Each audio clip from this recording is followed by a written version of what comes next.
The presentation, let me brief about myself and about my company. So, I'm Elanchezhiyan, Mani. I am from Tamil Nadu, and I am working with PAX Environmental Technology Private Limited.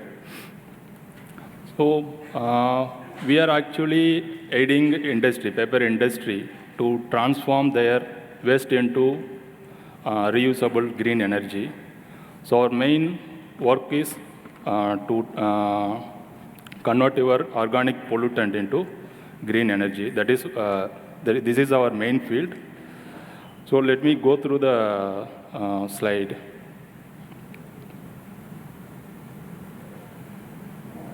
Okay. So this is the overview of Indian pulp and paper industry. So this was well discussed in yesterday inaugural session also by Ganesh Pati sir and M.K. Goyal ji. So if you are seeing this slide, around 29 million tons of paper capacity has been installed all over India. Out of that, 25.3 million tons of paper mills are in operation. Out of that, we can say 22.43 million tons per annum is producing. So out of this 22.43 million tons, 75% of paper produced from the RCF-based mills. So we can say almost every virgin pulp producing, 1 ton of pulp, paper producing from virgin pulp is recycled 3 times. This is what it's saying. 25 is virgin and 75 is recycled fibers. But actually it can be recycled 6 to 7 times. So this slide is very important. Why? Because you can see the potential of RCF-based mills. 75% of paper is produced from RCF-based mills. And these RCF-based mills having the high organic pollutant. So the high organic pollutant means you have a high green energy in your wastewater, which is disposing from your paper mill. So this high organic pollutant can be converted into biogas, and this biogas can further utilized in your boiler, or you can even nowadays the SATAT scheme is there. With that scheme, the biogas is converted further into CBG, and that has a very good market value. So this is the type of raw material which Indian paper industry is using and the type of papers they're producing. So around 15 species of wood and agro-based RCF, recycled fibers, all kind of raw materials being used, and the grades of paper, you all know very well, I don't want to say that. This slide is very important, the stringent regulation, especially the stringent regulation for the recycle-based paper mills, because these recycle-based paper mills are not allowed to discharge the water. They have to recycle the water or with less technological intervention. And that is the case today. So they are recycling the water by using, by recovering their fiber. Again, they are taking the water back to their paper mill. So, which posing the accumulation of organic concentration in the water and as well as inorganic. So this organic concentration will deplete over a period of time, and it will convert into a volatile fatty acids. So already Monica also gives some presentation how to control the volatile fatty acids. Apart from that, the anaerobic reactor is one of the solutions to convert your volatile fatty acids into green energy.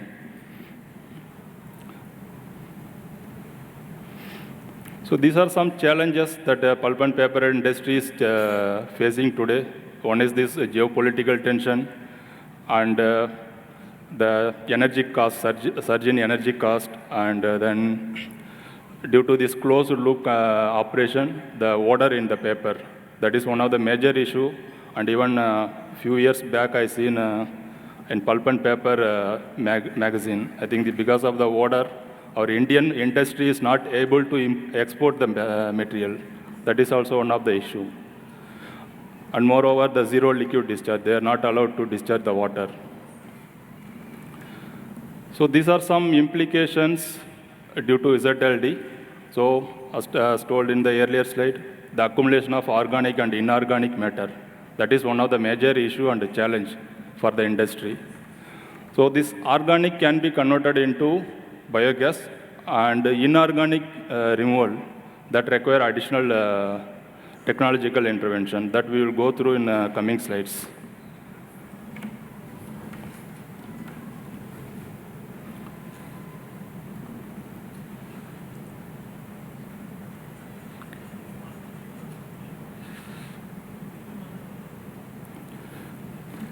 Yeah. So this is the technological intervention that we are doing. So in general, the paper mill having a fiber recovery unit. After fiber recovery unit, the recovered fiber again pumped into the pulp mill, and the recovered water taken back to their machine. This is the common practice that most of the Indian paper mills are adopting as on date. So what we are doing, we are instead of sending that recovered water to paper mill, we are taking that water into anaerobic reactor. In the anaerobic reactor, we have a biomass. This biomass will convert the organic pollutant into biogas.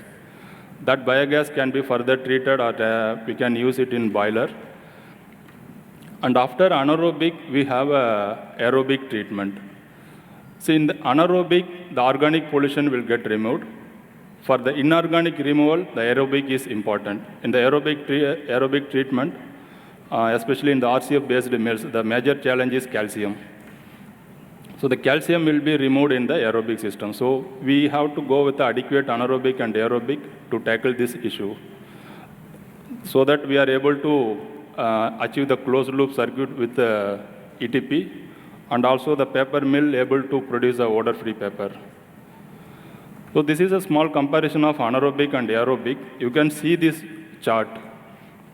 With anaerobic, let's say we are feeding 100 kg of pollutant, organic pollutant, into the aerobic. So your 45 kg of organic pollutant converted into gas and water molecule. The balance, approx 45 kg of molecules, will be converted into, or it will be contributing for your sludge generation. I'm talking about alone anaerobic only. I'm not considering anaerobic in this case. So that's the reason when you are going with only aerobic, your sludge generation will be on higher side. In case if you have a anaerobic followed by aerobic, what happened? The anaerobic will remove around 70% of COD, 70 to 75% of COD will be removed. So the balance 25%, out of the 25%, only 5% of or 5 kg of pollutant will be contributing for your sludge generation. And balance 20% of organic pollutant, you have to go with the aerobic system. Instead of going 100 kg BOD, you have to design an aerobic here only for 20 kg. So in this case, what happened? One is your footprint. Your footprint will come down, because anaerobic require very less footprint, and as well as the energy. If you are seeing this, if you are comparing both anaerobic and aerobic, in first case, for 100 kg organic pollutant, we have almost 45 kg of sludge generation. In the second case, the sludge generation would be approximately 9 kg. So this is the biomethanation overview. You all know about the biomethanation, what is the process taken place. So there are mainly four processes: hydrolysis, acidogenesis, and methanogenesis. So this is one of the this is the high rate reactor. The main purpose of, or main benefit of the high rate reactor is the footprint. It has a very less footprint compared to conventional system. And second thing, the internal. If you are seeing the conventional system, the internal parts are GLSS, that is made up of MS coated with FRP. What happened? This reactor is handling biogas. Generally, the paper mill influent having the sulfate as well. This sulfate will be reduced in the anaerobic reactor, and it will form a H2S, that is gaseous form, and HS, that is in liquid form. So when it get a chance to react with air, it will be converted into sulfuric acid, H2SO4. So it will damage your metal part. So this is very important to go when we are going with anaerobic. It's very important to select the metallurgy. So this high rate reactor mostly it has internals that is made up of plastic. For us, it's a polypropylene. And this is some case study I summarized. I'm not giving it one by one. So we have given the mill location and their paper production and type of raw material they are using, and what is the approx biogas they are generating every day. You can see the next column, the biogas generation NM3 per metric ton of paper produced. So the kraft mill, as I told in the first slide, the kraft mill, recycle-based kraft mills, having the potential to generate higher biogas from per ton of paper. It is up around, it is varying from 12 to 17 ton meter cube, NM cube of biogas per ton of paper. As India has almost 17 million tons of RCF-based mills, paper production, we can calculate how much biogas we can generate and what is the equivalent CO2 emission we can avoid.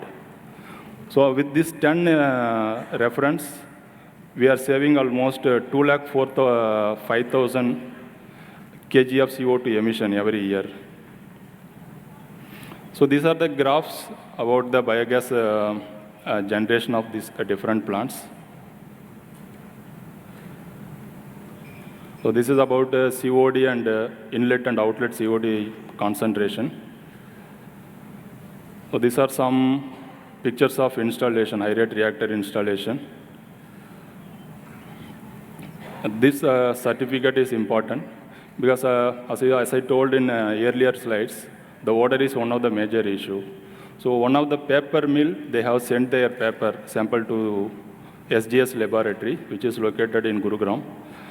And they have analyzed the paper, and they got this certificate. Actually, this certificate has been issued by analyzing almost 10 days. There were 6 panelists, and they have placed 3 different food products in the paper for 10 days at 40 degrees Celsius. So after that, they have tasted the food after 10 days, but they did not see any sensorial change in the taste. So they certified this doesn't have any impact. This pepper doesn't have odor or doesn't impact your food product. So this is one of the case study that we can say this RCF-based mill product also can be used in the food packaging with proper technological intervention. And this is my conclusion.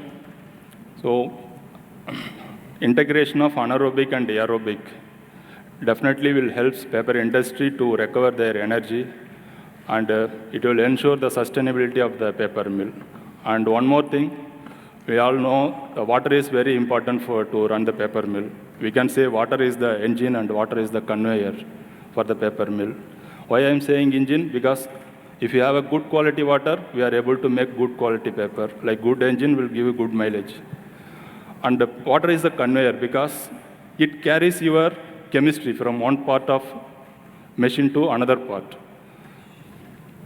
If we have a good quality water, let's say high TDS water will not be effective. It will not react with your chemicals. If you have a low TDS water, it is very effective and it will easily carry your chemistry from one place to another place. That's why I'm saying water is a conveyor. So with this, I'm concluding. If you have any query, I'm happy to answer. Thank you.